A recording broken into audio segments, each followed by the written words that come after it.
کا یہی ٹولہ جس نے پوری پلاننگ کی شہادت عثمان کے بعد حضرت علی کے گرد اتنا شدید گھیراؤ کیا، علی کو مجبور کرتے ہیں، حضرت علی کا مرکز مدینے سے اٹھا کر کوفے میں منتقل کرا دیتے ہیں، اور بالآخر علی رضی اللہ عنہ وارضا اپنے انہی شیعوں کے ہاتھوں شہید ہو جاتے ہیں۔ شہادت علی کے بعد حضرت حسن رضی اللہ عنہ وارضا خلافت پر بیٹھتے ہیں، حضرت حسن خلافت سنبھالتے ہیں اور اپنے شیعوں کے حالات کو دیکھتے ہیں، مجبور ہو کر ان کے نزدیک یہ امیر المؤمنین حضرت حسن کو امیر المؤمنین نہیں کہتے، وہ ذکر آئے گا آگے، کہتے ہیں تو نے مومنوں کو ذلیل کروایا کیونکہ تو نے اہل بیت کی حکومت بنو امیہ کے شخص معاویہ کے ہاتھ میں دے دی، اور یہ محمد رسول اللہ نے فرمایا تھا صلی اللہ علیہ وسلم، میرا یہ بیٹا حسن سردار ہے، مسلمانوں کی دو جماعتوں کے درمیان حسن صلح کروائے گا۔ حضرت حسن رضی اللہ عنہ وارضا، یاد رکھنا اپنے امام، اپنے آقا، اپنے قائد، اپنے نبی کی بات کو، کن کی دو جماعتیں؟ مسلمانوں کی دو جماعتیں۔ حضرت حسن امیر معاویہ رضی اللہ عنہ وارضا سے صلح کرتے ہیں، کوفہ کی جامع مسجد میں بلاتے ہیں، منبر علی کو منگواتے ہیں، حضرت معاویہ کو علی کے منبر پہ بٹھاتے ہیں، خود قدموں میں بیٹھتے ہیں، معاویہ سے کہتے ہیں ہاتھ کو آگے کرو، اپنے ہاتھ کو معاویہ کے ہاتھ پہ رکھتے ہیں اور کہتے ہیں میں تجھے امیر المومنین مانتا ہوں، میں تیرے ہاتھ میں بیعت کرتا ہوں، میں تجھے خلیفۃ المسلمین مانتا ہوں۔ یہ کہنے کے بعد حضرت حسین کی طرف دیکھتے ہیں، کہتے ہیں قم یا حسین رضی اللہ عنہ وارضا، حسین کھڑے ہو، معاویہ کے ہاتھ میں ہاتھ دو، اس کو اپنا امیر مانو جس کو حسن نے امیر مانا، اس کو اپنا خلیفہ مانو جس کو حسن نے اپنا خلیفہ مانا۔ حضرت حسین رضی اللہ عنہ وارضا حضرت معاویہ کے ہاتھ پہ بیعت کرتے ہیں، حضرت حسن کی فوجوں کا کمانڈر ان چیف اس کو کہتے ہیں تو بھی کھڑا ہو اور امیر معاویہ کے ہاتھ پہ بیعت کر۔ اب آئیے ساتھ ساتھ آپ کے سامنے شیعہ کے عقائد ٹیلی کرتا جاؤں۔ ان کا عقیدہ ہے جس کو نعمت اللہ الجزائری بھی لکھتا ہے، ملا باقر مجلسی بھی لکھتا ہے کہ امام وہاں سے پانی پیتا ہے جہاں سے نبی پیتا ہے،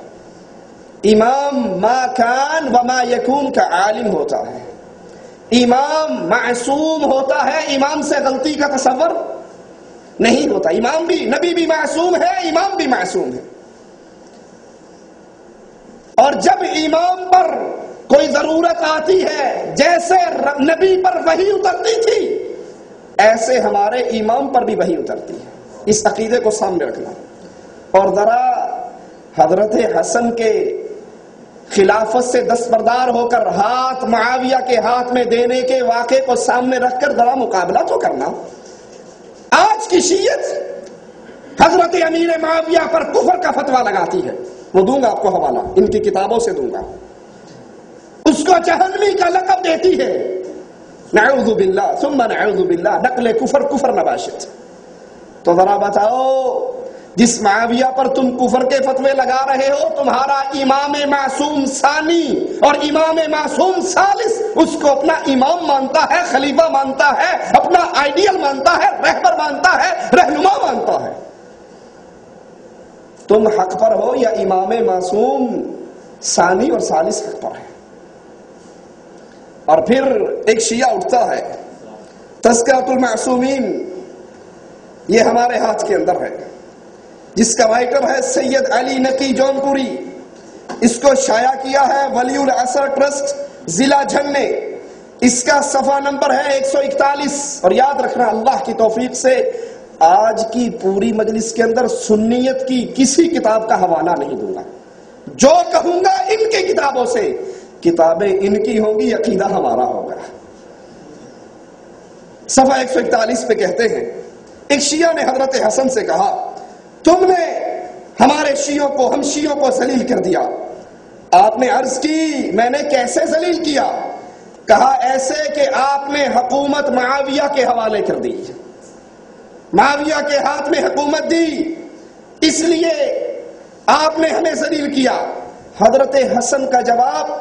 سید علی جونپوری شیعہ رائٹر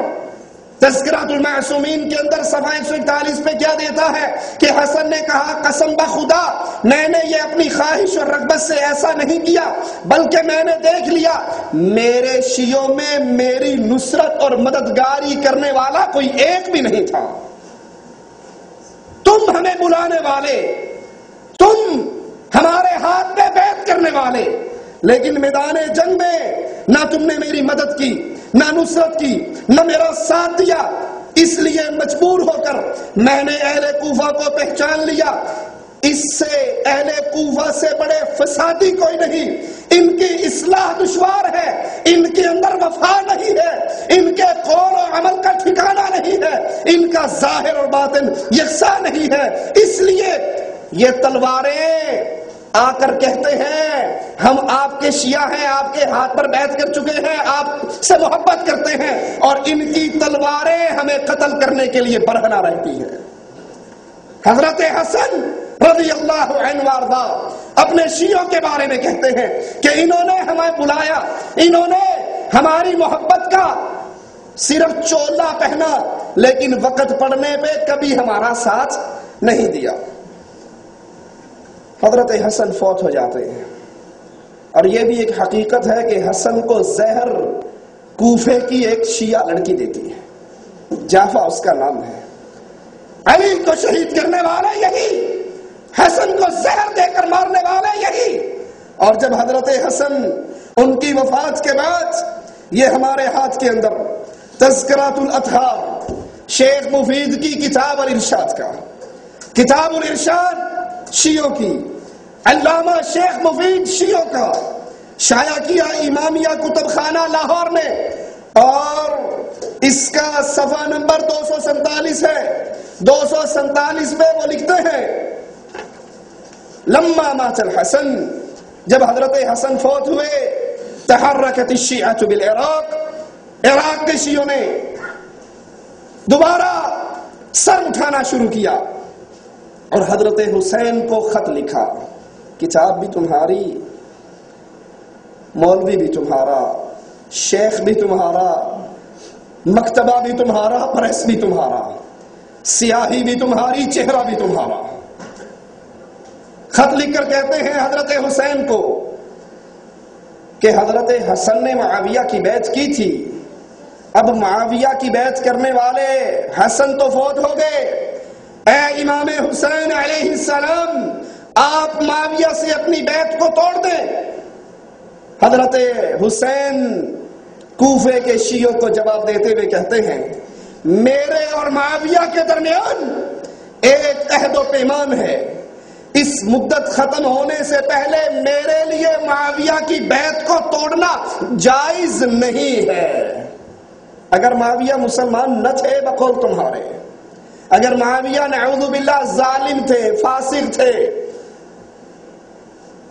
مسلمانوں کے بیت المال کو انہوں نے ماں کا دودھ سمجھ رکھا تھا،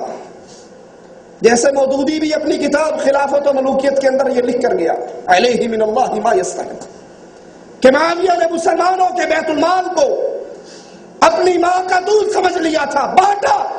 رشتہ داروں میں بانٹا، جیسے چاہا استعمال کیا۔ اگر معاویہ کے اندر اتنی برائیاں تھی تو بتاؤ جو اس ظالم فاسق کے کافر کے ہاتھ پر بیعت کرتا تھا وہ مسلمان کیسے ہو سکتا ہے؟ حضرت حسین جواب میں لکھتے ہیں معاویہ اور میرے درمیان عہد و پیمان ہے، بیعت ہے، اور میں معاویہ کی بیعت توڑنا جائز نہیں سمجھتا۔ حضرت معاویہ رضی اللہ عنہ وارضا کے خلاف حسین کو شیعوں نے ابھارا، لیکن حسین نے جواب دیا کہ معاویہ میرا امیر ہے،